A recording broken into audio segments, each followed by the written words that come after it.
চাকরি বাঁচাতে রাস্তায় একমাত্র পথ, আর সেই পথে বেছে নিয়েছেন চাকরি হারারা। একদম তিনটে ছবি আপনাদের সামনে রেখেছি। এসএসসি ভবন অভিযানে চাকরি হারারা মিছিল শুরু হয়েছে।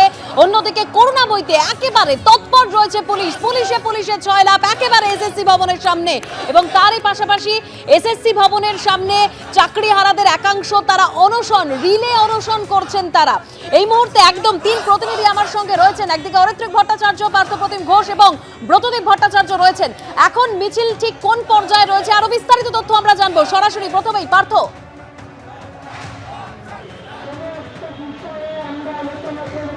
দেখো, একেবারে যারা মিছিল করে আসেন একেবারে এসএসসি যে ভবন, সেই ভবনের সামনে যারা চাকরি হারারা তারা এসছেন, এবং এসে একেবারে ভবনের বাইরে, এই হচ্ছে এসএসসি ভবন, যে এসএসসি ভবনের বাইরে প্রচুর সংখ্যায় পুলিশ মোতায়েন রয়েছে, এবং সেক্ষেত্রে ঠিক ভবনের বাইরে যারা চাকরি হারারা তারা এসে পৌঁছেছেন, এবং তারা এখানে এসছেন এবং এসে রাস্তার মধ্যে বসে পড়েছেন। একেবারে যে এসএসসি ভবনের বাইরের যে রাস্তা, সেই রাস্তায় চাকরি হারা তারা রাস্তায় বসে পড়েছেন, এবং বসে পড়ে তারা তাদের যে হারানো চাকরি সেটা কীভাবে ফেরত পাওয়া যায়, তাদের যে দাবি, সেই দাবি নিয়ে তারা রাস্তায় বসছেন।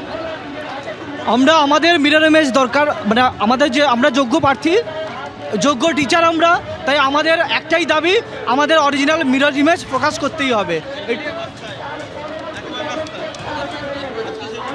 হ্যাঁ, আজকে আমরা সেই জন্যই রাস্তায়। যারা চাকরি হারারা তাদের দেখাবো, একেবারে রাস্তার মধ্যে তারা বসে পড়েছেন।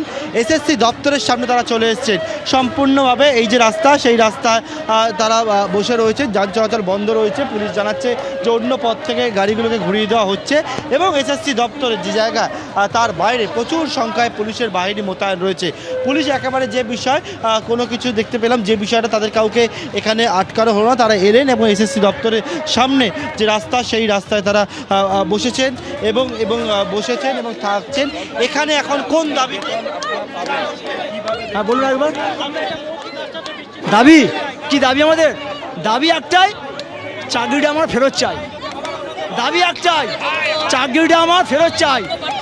আমাদের যোগ্য প্রার্থীদের তালিকা প্রকাশ করতে হবে কমিশনকে, সরকারকে, এসএসসিকে।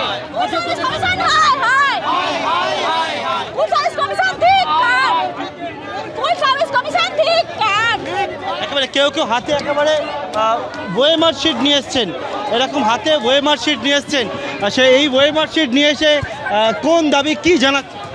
এটা আমাদের ওএমআর, এটা এসএসসি তার নিজস্ব অফিসিয়াল ওয়েবসাইটে প্রকাশ করেছে, যেটা তারা সিবিআইয়ের থেকে উদ্ধার করেছে, এবং সেটাকে সিবিআই কোর্টেতে বলেছে যে না, এই ওএমআর উপর কোনো রকম ম্যানিপুলেশন করা হয়নি। এসএসসি এটাকে অ্যাকসেপ্ট করেছে।